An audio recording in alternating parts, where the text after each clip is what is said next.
ভেবেছিলাম প্রথম যেদিন ফুটবে তোমায় দেখব, তোমার পুষ্পবনের গাথা মনের মতো লিখব। তখন কালো কাজল মেঘ তো ব্যস্ত ছিল ছুটতে, ভেবেছিলাম আরো কদিন যাবে তোমায় ফুটতে।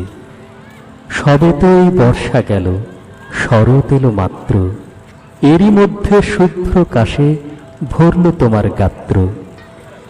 ক্ষেতের আলে নদীর কূলে পুকুরের ওই পাড়টায় হঠাৎ দেখি কাশ ফুটেছে বাঁশবনের ওই ধারটায়। আকাশ থাকে মুখ নামিয়ে মাটির দিকে নুয়ে, দেখি ভোরের বাতাসে কাশ দুলছে মাটি ছুঁয়ে।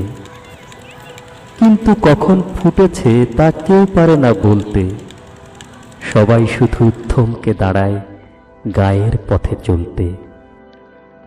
উচ্চদোলা পাখির মতো কাশবনে এক কন্যে তুলছে কাশের ময়ূর চূড়া কালো খোঁপার জন্যে।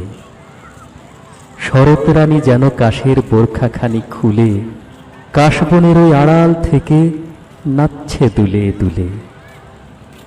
প্রথম কবে ফুটেছে কাশ সেই শুধুরা জানে, তাই তো সেটা সবার আগে খোঁপায় বেঁধে আনে।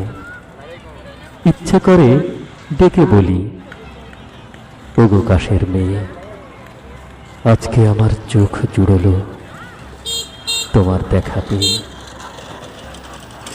তোমার হাতে বন্দি আমার ভালোবাসার কাশ, তাই তো আমি এই শরতে তোমার কৃতদাস।